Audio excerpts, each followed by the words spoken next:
Inravio.com.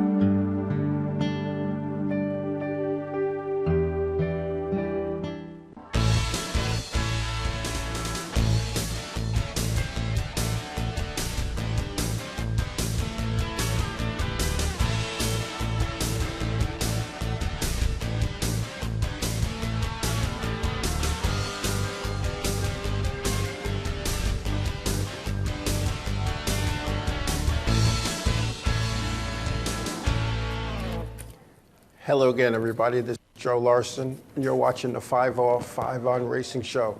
Welcome back after a couple of weeks off, one due to vacation and one due to Memorial Day weekend. So I hope everybody had a nice Memorial Day and partook in festivities. I know the rain wiped out some of the stuff that was going on Memorial Day, but nevertheless, I hope everybody had a good time. I myself was in Georgia celebrating my grandson Brian's graduation. I had a great time, and it was good. And you know, there was really nothing going on down here Memorial Day wise, which I was kind of surprised with Fort Gordon being just miles from their house, an Army base. But we had a good time nonetheless. But anyway. That weekend, there was a race I talked about that was held here on Long Island. It was called the ISOP 300. And there was a lot of talk, some good, some not so good. Who was going, who wasn't going, who wanted to go, who couldn't go. For a total person, we were looking at, I believe it was over $32,000, more than double what a NASCAR Wheel and Modified event pays there. And I was kind of surprised too. 20 cars showed up, and what kind of perplexed me a little bit was a lot of the locals who race there week in and week out, year after year, didn't attend this race, you know, with a shot at the big payday. And in talking to some of the competitors who did not partake in the event, they cited a couple of reasons. And you know, from their point of view, I was like, okay, you know, one was it was a non-points paying race. Number two, it was 300 laps. They normally run 40 in the modifieds here in Long Island. And you're talking about, to them, tire-wise, fuel-wise, that's 7 races lap-wise. And they sit back, you know, you're budgeted for just so much as a race team. And the announcement of this event came out so late that it was tough for the local teams that are on a tight budget to make that event, you know, with the chance of destroying their car, an extra freshen up because you're running 300 laps as opposed to 40. And I kind of sat back and I understood that. But then I go backwards. I go back to the 60s and the 70s when racing on Long Island was like the place to be.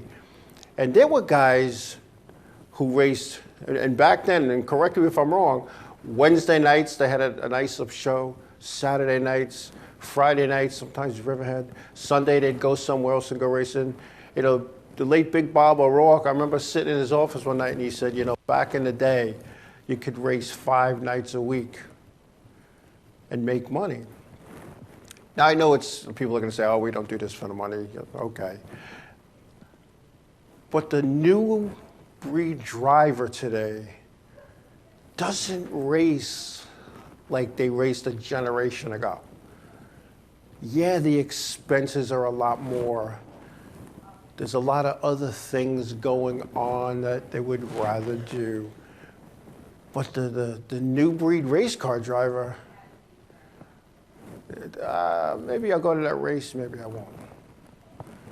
And I was kind of surprised with that. And then the out-of-staters who everybody thought was going to come, and not to sound negative, I knew that was going to be at a minimum.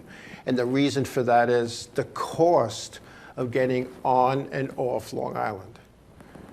Just going over the bridges or taking the ferry, you're talking a couple $100 each way. And when you think about that, all right, so, you know, it's like $400 or $500 over, I got to get my crew over there too.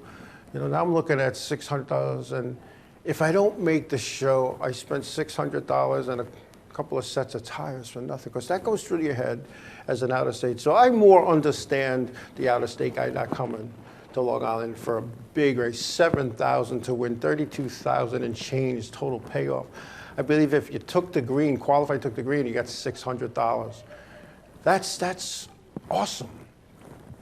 So after the event, I was away, but I looked it up in social media, and I saw that only 20 cars attended the event.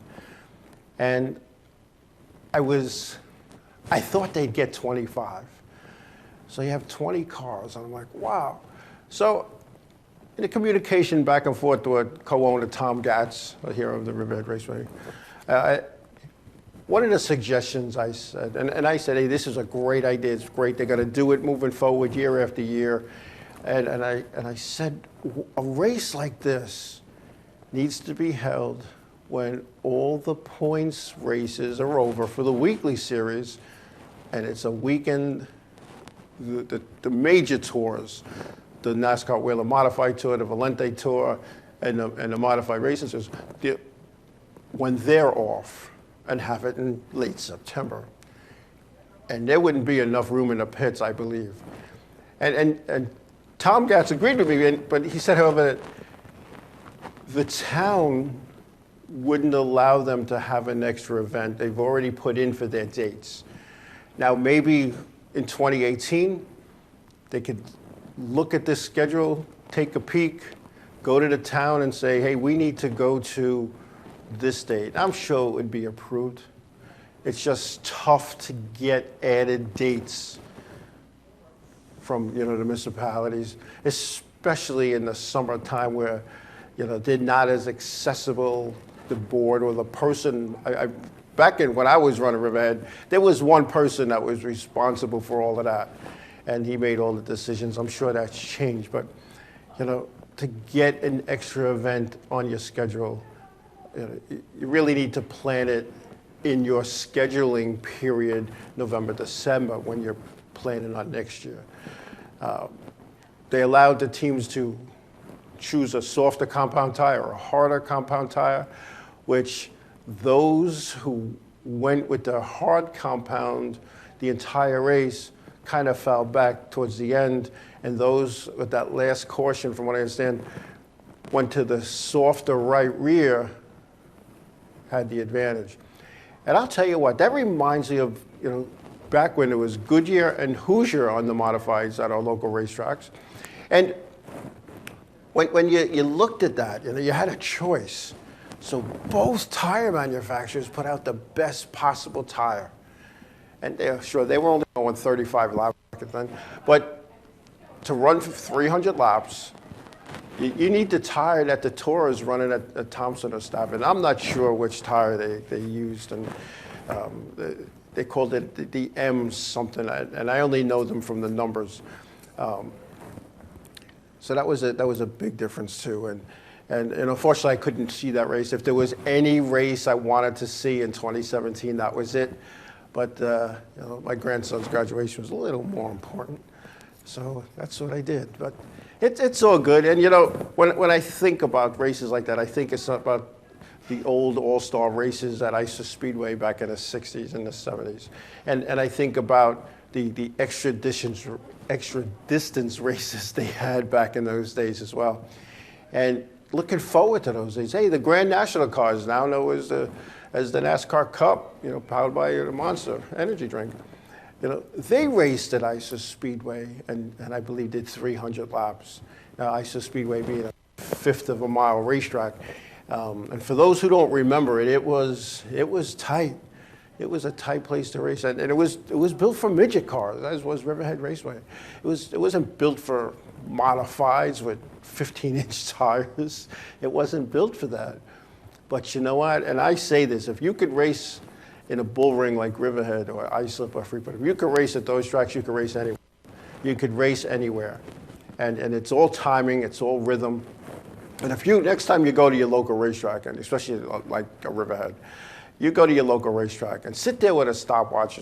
There's one on your phone, if you have an iPhone. Sit there and just time the lap. So you're talking a 12-second lap. For them on average, 11.8 is the quickest, and 12.2, 3.4 is the back end, in a competitive field. And you're talking, you're kind of making a left-hand turn every 3 seconds. So it's gas for 3, off for 3, gas for 3, off for 3. It's a rhythm. You get into that rhythm, and if you have rhythm as a race car driver, you got it made.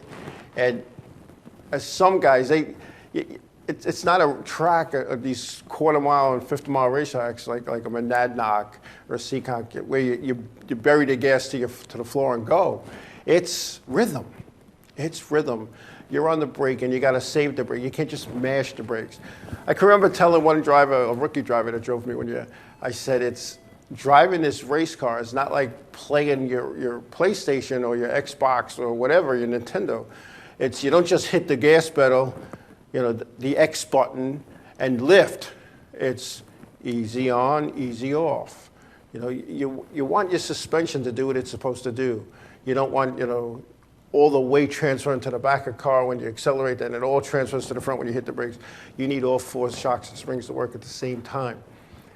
And that goes into handling. And it was one of the things that I learned late in my racing, I won't even call it a career. When I was out in practice and I followed Safer Hall of Famer George Brown, multi-time winner in Long Island, and one of those guys, you couldn't understand him, but he had a heart of gold. And you couldn't understand if he was serious when he broke your chops or joking around, but he had a heart of gold. And he said, just follow me. And he went, if you can keep up. And so we go and, we get warmed up with the green drops in practice, and off we go. And he took off a lot faster than me, but going to that first corner, I almost drove through him. So I backed off and I went down into the next corner, and again, I almost drove through him. But coming off the corner, he was like pulling away from me. So we pulled in, the practice was over, and he says, do you understand what went on out there? And I said, not really. And he goes, you gotta go in easy. If you go in hard, all the RPMs, all the horsepower you just used, you're gonna lose slamming your brakes on. We're gonna go out again, follow me and try that. And I did, and I gained like a half a second, which is a lot on a 50 or a quarter-mile racetrack. So I learned that. I learned that the hard way. But the ISO 300, from what I've seen in videos and some feedback, it was an awesome race. It was won by, believe it or not, and I'm sure everybody knows this already, 15-year-old Dylan Stoyer, followed by Tom Rogers Jr. Dave Schneider was 3rd, Ryan Priest 4th, Sean Solomino was 5th, John Fortin Sr. 6th, Rodney Williams 7th, Howard Brody 8th, John Fortin Jr. 9th, and Eric Goodell rounding out the top 10. In regards to 15-year-old Dylan Stoyer, in addition to winning the event, as I said earlier, he pocketed $7,000. And Dylan's the type of guy, he's a dirt driver, and I don't mean a dirty driver, he drives dirt. And he has won in slingshots, dirt sportsmans at Orange County, and crate modifieds here in Long Island. His father, Chuck, was a former Riverhead champion, and he gave up his ride for his son. He went to his sponsor and he asked his sponsor, listen, I'm going to step out. I think my son needs to be in a modified. And his longtime sponsor, Grant Williams, was like, let's do it. And the kid's been doing good. He worked his way up. He didn't just show up and drive a modified. He drove slingshots. He drove some sportsman cars. He's driven dirt modifieds, and now a crate, and now he's got a tour mod. So let's see where that takes him.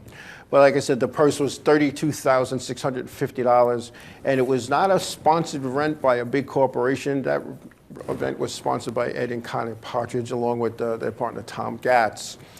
And with a purse of more than double, as I said, is double in a NASCAR wheel and modified tour event, I really didn't. I'm going to say this again. I thought there'd be more than 20 cars. And some of the track regulars, as I said, took the week off, and that still perplexes me. If you're a racer, you go racing. You go racing. And I can remember years ago, guys would say, all right, we're going to go to Freeport. All right, we get there, and all right, Freeport called the show. It's rained out. They'd say, all right, let's go home, watch TV. They said, all right, let's see what ISOP's doing. And there was no social media, cell phones, or anything like that. They just backed the truck out of the pits and went to ISIP. And I can remember sometimes leaving ISIP and going out to Riverhead years ago, and vice versa. So it's a whole different ball game today. It's a whole different ball game. You know, today racers want to race. That's what we do. And I can remember saying that to the former promoters here in Long Island. I remember saying when they were giving divisions off, I says, this is going to hurt. This is going to hurt us. And why do you think? I says, because they built these race cars as a race, and one of two things is going to happen. Either they're going to race here every week, or they're going to go race somewhere else. Because their sponsors sponsor them for a season, not for 8 events, 10 events, for the season. And you know what? A lot of these teams have done that.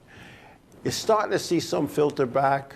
You know, they're not as many are going to Pennsylvania anymore. Not a lot of teams are going back upstate with the legend cars. They're starting to filter back in, and that's a good sign. And racing on Long Island, I think, is going to be strong again. And you know, when you look at the NASCAR Whelen Modified Tour, where over a third of the competitors cut their teeth here on Long Island. And when I first got on the tour in 2002, there was 2 regulars, the late Tommy Baldwin being one of them, and Glenn Tyler. So when you think about that, you know, the times are changing. Anyway, we're going to come back. And we come back, we got some news about Darrell Wallace Jr. with his Xfinity ride and where he's going with that when we come back.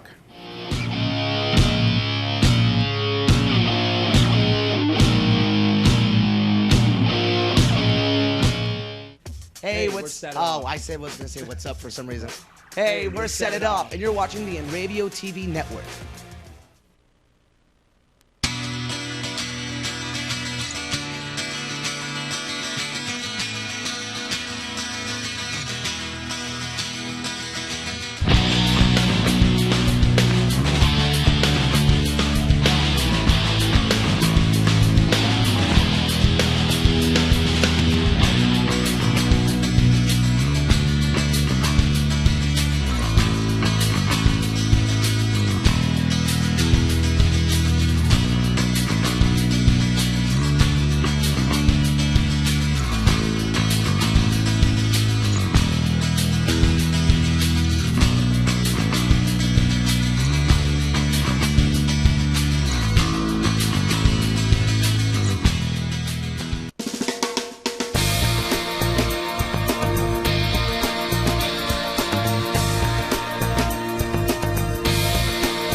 Village Music Shop of Mastic. 1-800-HEY-DUDE. Your full-service store with personalized attention, school band instrument rentals and sales, music instruction on all instruments for all styles and age groups, for guitars, drums, amplifiers, PA systems, and accessories. It's Village Music Shop, 1495 Montauk Highway in Mastic. Call 1-800-HEY-DUDE or go to villagemusicshop.com. Hi there, this is Buddy from Less Than Jake, and you are listening to Inravio TV. You're probably watching it too.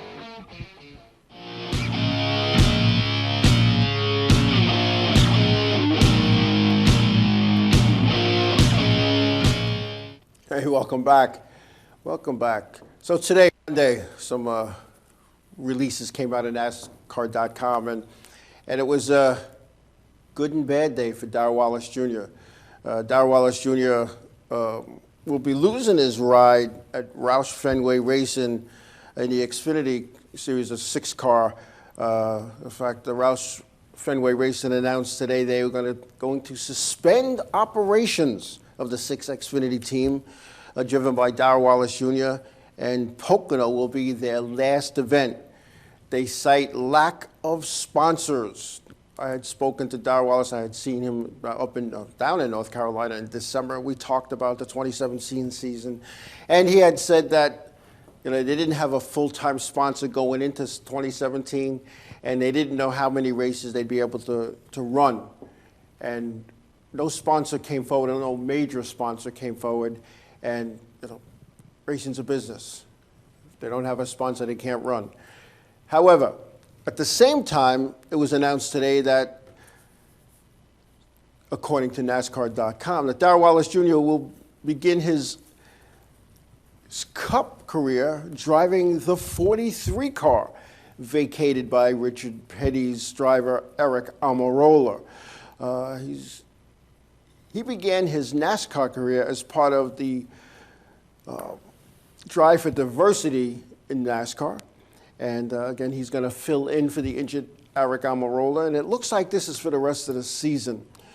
The first race will be in Pocono. And Wallace, who has 83 starts in the NASCAR Xfinity Series with a career-high second place finish in 2016 at Dover, I think is a good fit for this. And here's what I think is going to happen. I think Darrell's going to have moderate success in the 43 car. I mean, Reagan Smith filled in for those 2 races. Nothing to go right home about, but he was out there and he raced and basically kept it in one piece. But this is what has to happen now with the 43 car. The 43 car has to run well. And I'm thinking, and I really feel this, if Darrell Wallace Jr. could have some decent runs in the 43 car, hopefully he can get a sponsor that wants to go on the Xfinity car. And that sponsor could be one of the sponsors that are currently on the 43 car. It costs a lot of money, don't get me wrong, and we've talked about the cost of sponsoring a car in the top 3 series, or at any level for that matter. But here this kid, he's going into the Cup Series in a car that's not one of the top 5 cars out there, but Eric Almirola proved he could run with the top 5 and did have a win in that car and ran up front in most of the races. If Darrell Wallace Jr. could do that, there's no doubt, like I said, there's no doubt that he'll end up with a sponsor on that Xfinity car and possibly be able to do double duty and run Xfinity and Cup. I don't think that's too far-fetched. And his spotter in the Xfinity, Freddie Kraft, I guess he's out of a job too in the Xfinity level. I haven't communicated with him as to what happens to him now at that point, because the 43 team is pretty set, and Freddie's already on a Cup team as a spotter. So he's been spotting for Darrell Wallace Jr. since the K&M Pro Series East days. And that relationship is pretty solid. I mean, like I said, I spoke with Darrell Wallace in North Carolina back in December at Freddie's wedding. That's the type of relationship they had, that driver-spotter thing. You almost have to be one. You have to think alike. You have to plan together. You have to talk strategies. And if you're not on the same page, it's a problem. And like I said, I've spotted a few times in the past, and the first time I ever spotted was in Martinsville, and I was a little overwhelmed. I didn't know what I was doing. I had no clue. All I was saying was, spinning one, wrecking the backstretch, and that's really all I was there to do. This driver was Eddie Denseski in his modified. He ran a tour race in modified way back when. And then years later, I'm going to say in 2013, I spotted for Wade Cole at Bristol. Now, this is going to sound funny, and people are going to think, what? Jay Slice mentioned Xbox earlier in racing, and I'm not ashamed. I play around with video games, mostly racing and golf games, and I had one of these NASCAR games where there was a spotter in your ear talking to you. So I got, oh, wow, that's what the spotter does, So here I am at Bristol with Wade Cole, and, inside, outside, clear after the 17, of course, wrecking this one, spin here, hold your line, you know, the gaining on you. He didn't want a lot of banter, so, you know, some guys wanted, how many seconds behind me? How many seconds behind me? What's the difference? What are my lap times? Wade doesn't want that. And I spotted from a Riverhead, which was, holy cow. I mean, it was tough, and especially when he was running near the front. He was running 7th towards the end of the race, and that became, you know, more critical. And he wanted to pit and had this, you know, this thing going back and forth with him with pitting. Now, his spotter that he normally has, he's known since high school. Wade's been racing for almost 50 years, 45 years. And he's been friends with his spotter since high school. So they have this, listening to him on the radio, they have this thing, you know, that where they're having conversation, and you know, I think the spotter needs to be sometimes the cheerleader. Don't get me wrong, his spotter does a real nice job, but you got to be the cheerleader. You got to be the guy that says no, you know, like Wade says, I just got hit in the wheel, I'm going to pull in, check it. No, you're not. There's 20 laps to go, just ride it out. And but spotting is a hard thing. And that bond that Freddie and we call him Bubba, that Bubba have is kind of interesting. And I remember one of the first races that Freddie worked with Darrell Wallace Jr. in the K&N Pro Series East, I say. Fred goes, oh, this is going to be nice. We both talk a different English, with Bubba being from Alabama and having that southern drawl, that slow tone, and Fred being a northerner, and he was still a northerner back then, and listening to them, you know, talk on the radio, it was kind of interesting. Now Fred's got a little bit of that southern thing going on, so they understand each other. But I want to wish you know, Bubba well in the 43 car, and there's no secret. I always say, whoever drives the 43 car, that's who I'm rooting for. Well, this is a no-brainer. I've been rooting for Darrell Wallace since the K&N days, and I can remember he got into an altercation with another driver after a race one time. I believe it cost him the win, and he was quite upset. And I saw him get out of his car and walk to the other end of the pit road, and I knew where he was going. And by the time I got there, I kind of met him there. And, you know, the hand was over my shoulder with that point that, you know, race car drivers do. And all I did was whisper in his ear. I says, not here, not now, you're on TV. And he just walked away. You know, there was no loudness, no embarrassing, no pushing him back. As his hand was over my shoulder, not here, not now, you're on TV. And he walked away.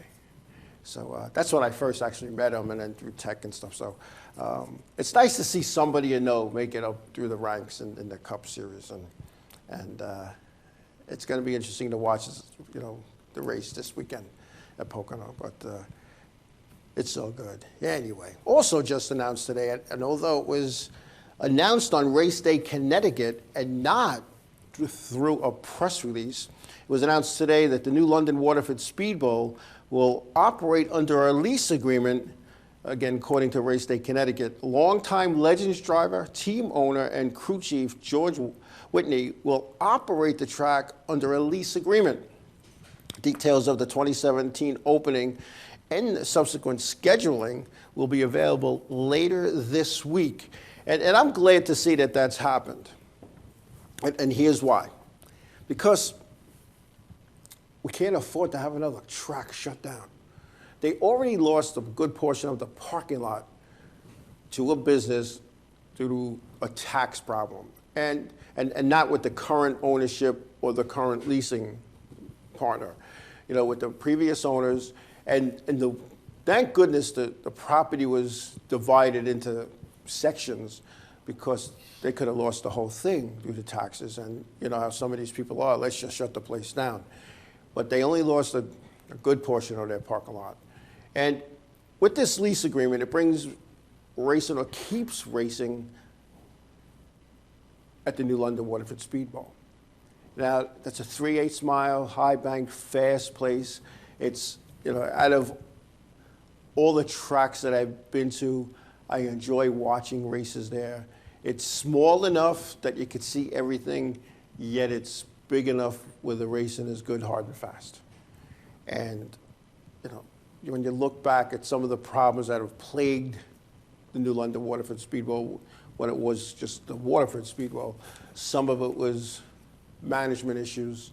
Some of the officiating problems that every track seems to go through from time to time. Again,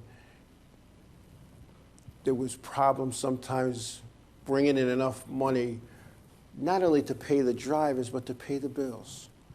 And sometimes you got to sit back as a track operator. You got to sit back and don't get me wrong, I've never owned a racetrack, but I've been behind the scenes. And, you know, when NASCAR was started back in 1948, one of the things that had to happen if you were going to hold a NASCAR event is the purse money, the total payout, had to be in the bank 48 hours prior to the event.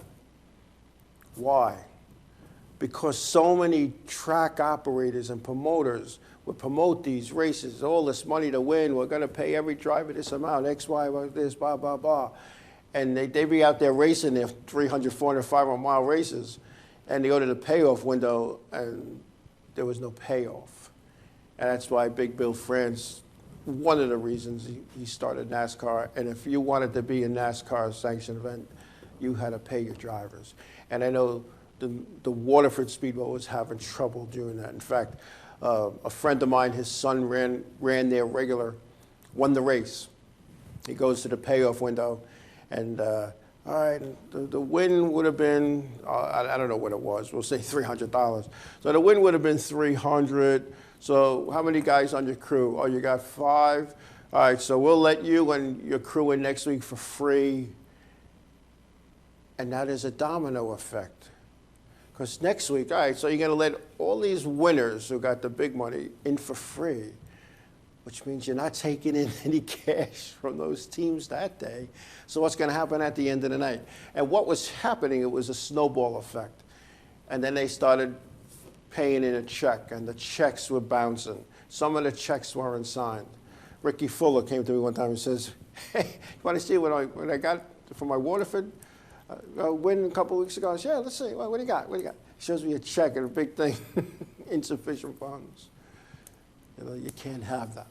And I'm sure this new leasing person, this team, Whitney, I'm sure that he's going to go in, he's going to put together a good team, good staff of officials, and they're going to be fair, and he's going to be fan-friendly, because this can't fail. If he's leasing this, you know, it can't fail. This is his money that's going on the table. So, you know, I wish him well, and I can't wait to see what the schedule is. You know, NASCAR's already X'd them out. They're not going. Possibly can get a one-day sanction, proven towards the end, proven that they can make it happen there. And if he can make that happen, I'm sure you'll see a tour race there. You know, because they've done one-day sanctions. I remember going up to Adirondack Speedway, upstate New York. It was still being built when we went up there. There was no sanction, and they had a one-day agreement. It was another track. We did the same thing. It was a one-day sanction agreement, and we put the event on. So we'll see. Hopefully it all comes to be, and we'll see what happens. Hey, we're going to take a break. When we come back, we're going to give you some of the results this past weekend at the Monster Mile and some stories that are being circulated in the garage area and beyond when we come back.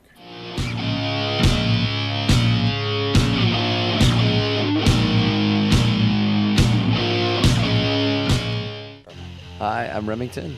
I'm Emerson. And I'm Sebastian. We're Palais Royale, and you're watching Inravio TV. There we go. The world of advertising has changed. Radio, TV, and newspaper revenues have declined drastically. Why? Because businesses have realized that advertising return on investment isn't what it used to be. So what can we do about it? Well, that's easy. Advertise online. Own a local restaurant, real estate agency, or even a national retail chain? Whatever your business, Inravio can get your message out there, and we can do it at a fraction of the cost. Call today and see the difference for yourself. This isn't TV. This isn't radio. This is Inravio.com. Hey, this is Chris Less Jake, and if Inravio.com spots you at an event wearing this bracelet, they will give you $100. Village Music Shop of Master. 1-800-HEY-DUDE. Your full-service store with personalized attention, school band instrument rentals and sales, music instruction on all instruments for all styles and age groups, for guitars, drums, amplifiers, PA systems, and accessories. It's Village Music Shop. 1495 Montauk Highway in Mastic. Call 1-800-HEY-DUDE or go to villagemusicshop.com. Hi, my name is Aaron from Real Big Fish. And I'm Ed from Real Big Fish. And you're watching the Inravio TV network.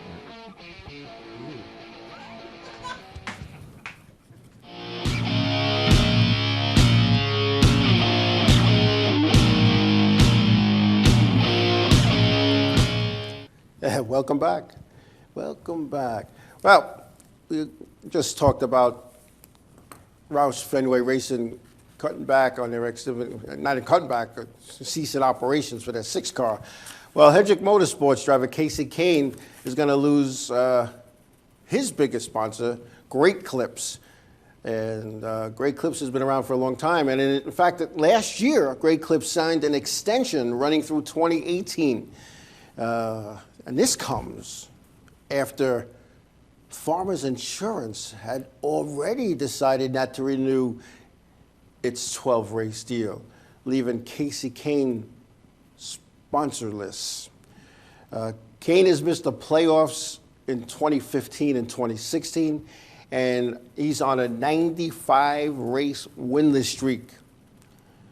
Now, Kane's car owner, or his deal with Hendrick Motorsports, runs through 2018. Now, again, if there's no sponsor, there's not going to be a Casey Kane and Hendricks in 2018, in my opinion. However, some people are saying that Rick Hendrick is the type of guy, he'll buy out that last year of the contract for Casey Kane and see where it goes from now. And I'll tell you what, Casey Kane, I think the parade passed him by, and I don't know why. I don't know why, because he was a good, solid driver.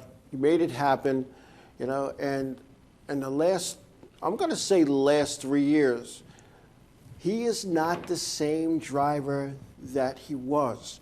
Now, maybe because at Hendrick Motorsports, you know, the 48 team is here, the 24 team is here, the 88 team is all over the spectrum, leaving, you know, Casey Kane at the bottom of the pile.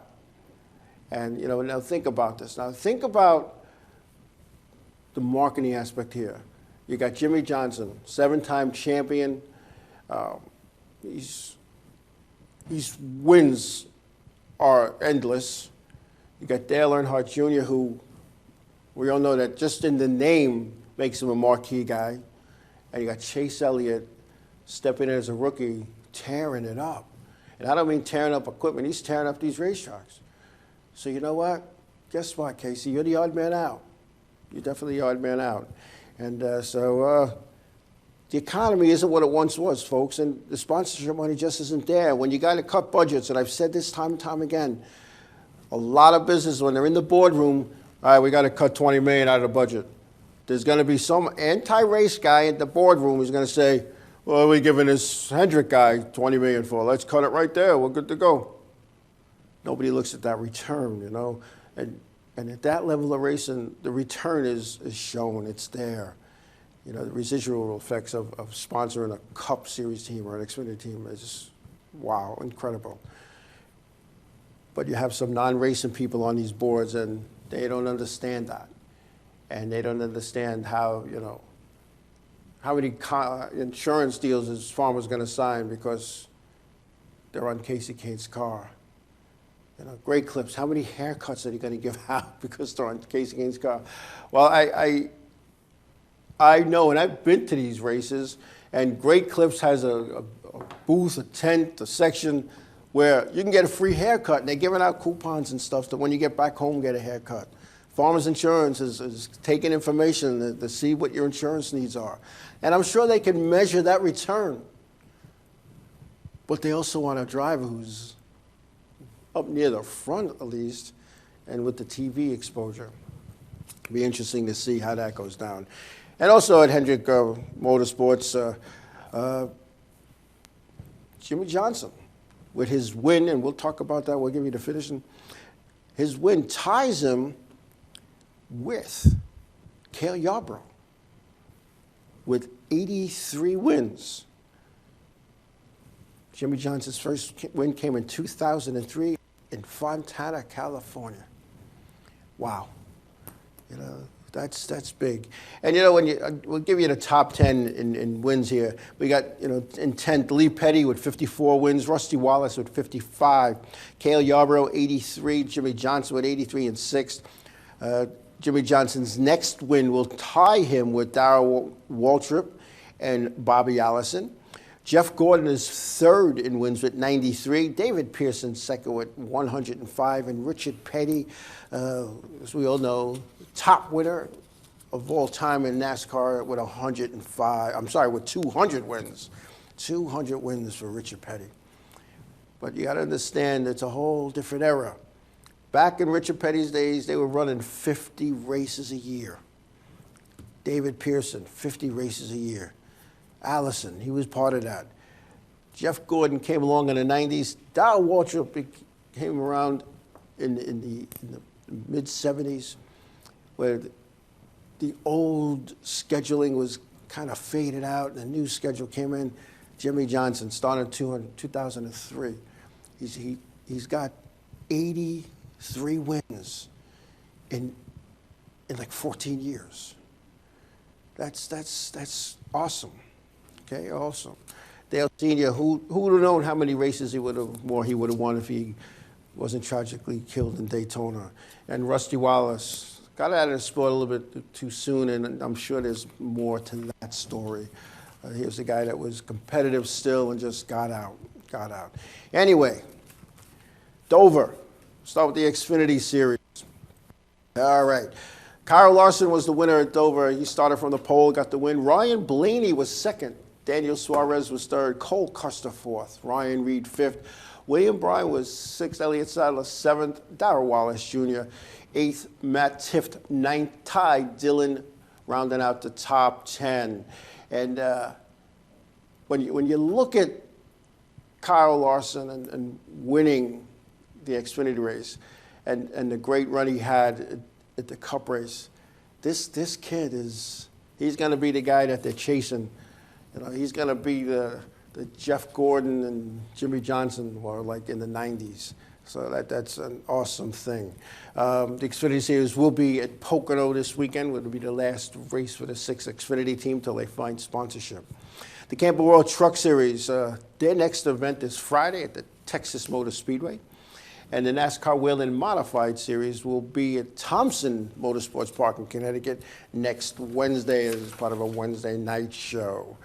Let's say Monster Energy drivers in the Cup Series. We have Jimmy Johnson with the win there, like I said earlier, in his 83rd win. Kyle Larson second, almost had the win. A late race caution changed that. Martin Truex third, Ryan Newman fourth, Chase Elliott was fifth, Daniel Suarez was sixth, Jamie McMurray seventh, Denny Hamlin was eighth, Kevin Harvick ninth, and Danica Patrick, wow, top 10 for her. Nice run for Danica. And like I said, career win number 83 ties Jimmy Johnson with Cale Yarborough. Cale Yarborough put racing on the map in that 79 Daytona 500 when it was on CBS TV. The first time live flag-to-flag coverage of a back then Grand National race. And it was, how can you say this? The people in the Northeast were snowed in. It was a snowstorm. There was nothing on TV, nothing. So what do? They watched the race. And I'm sure, you know, some racing people had racing parties, as I did, and a few other of my friends. But yeah, they're watching the race, and it was something I never saw, in-car cameras, all this kind of good stuff. And then coming towards the end, Cale Yarborough, Bobby Allison, Donnie Allison, rolling around in the grass, having a good old boy fist fight. And I'll tell you what, NASCAR at the time was like, oh my goodness, this just can't be happening. It's a black eye to the sport, no pun intended. CBS TV thought it was the greatest thing, because they ran that in the news. They showed that on the sportscast. There was no ESPN back then to show it, or the highlight reels. So it was showing up in the papers and everywhere you can imagine. There was no social media. It's 1979. It's some 28 years ago. 28 years ago. And, you know, if you were born in 1979, it's your whole lifetime ago. So when you look at that, it was just incredible that all of a sudden, hey, people are going to sit and watch these races. Going to watch these races. And it's kind of interesting how that goes down. But good race. Kyle Busch was on the pole, finished 16th, a lap down in that event. Yes. And USA Today Sports asked 200 people, fans that go to the races and don't go anymore, via phone, social media, any way they could, who have cut back on going to their NASCAR races. Cut back. There are people that went to all these races. There was a person they talked to that they bought a motorhome. They followed the series for years, and they stopped going. There were people who went to 7, 8, 9 races a year. They stopped going. Not that they cut back, they stopped going. And the reasons behind this, according to USA Today Sports, is the cost of hotels and food. Hotels exaggerate their fees and raise these prices. And I'll tell you what, I stayed in Daytona, right down the block from the racetrack at a hotel, and the week before it was $79 a night. Nothing fancy, a bed and a shower, place to put your clothes. The Wednesday night before the duels was $200 a night. Thursday night and Friday night was $300 a night, and Saturday night was $400 a night for the same room, and it was packed. That's not fair. Restaurants in the area had a special race menu. Now, there was a restaurant that I'm not going to say that I frequent a lot on Long Island and in my travels with UPS. So I knew what stuff cost. I go to that restaurant because it's a chain, and you know how the food's going to taste because it tastes the same. I look at the menu, and things that on Long Island were like $9.95 were $15.95 on a special racers menu. Come on. You can't control what the racetracks charge for tickets, and most of them are reasonable. You know, some did get out of control, but they've come back to reality. You know, so the racing's all right, but it's a weekend. You're making a weekend out of it. It's not like you're going for 2 hours and leaving. It's a weekend. So, you know what? Depending on the venue, whether you pay, like I paid $75 for awesome seats in Martinsville for the Cup Series, and I've paid $400 at Daytona for the Daytona 500. That's what it is. I'm okay with that. What I'm not okay with is hotels jacking up prices, airlines jacking up prices, and the restaurants in the area jacking up prices. Even the gas stations jack up the prices because they know everybody's going to be there. So what has happened is the sport, spectator-wise, gets hurt because people like, I can't afford to do that. And what happens is you see a lot of empty seats, but some of those seats are already paid for because you don't pay for your package by a certain time, you lose it. So some of these seats have been in families for years and years and years. I had the same seats for forever, for 20 years. I didn't renew my package. It just got out of control. Got out of control. And, you know, so USA Sport is, you know, what can we do about this? What can we do about this? We need to do what Clay Campbell did at Martinsville and go to the local Chamber of Commerce and say, hey, don't rape our race fans. They come here twice a year.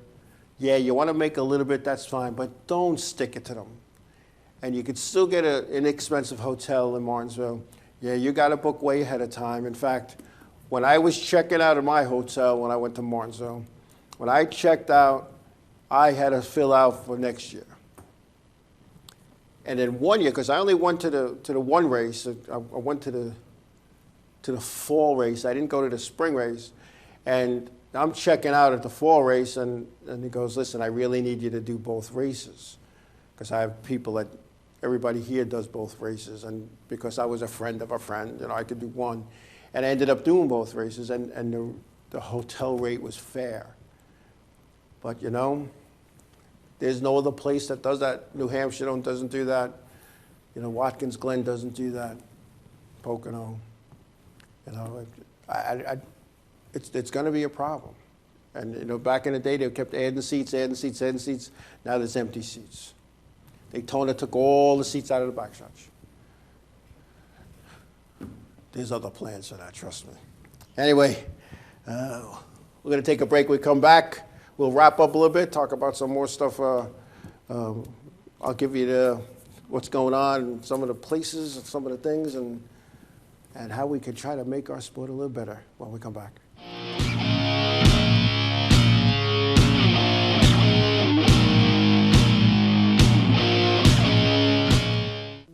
Hey guys, this is Jibs from Ocean's 8 Alaska, and you're watching Inravio TV Network.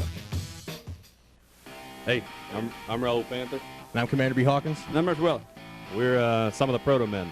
If we see you without this bracelet, you get punched in the But if you have this bracelet from Inravio.com, you can win $100. Put one of these on, or else.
What's up, guys? This is Assuming We Survive, and you're watching Inravio TV Network.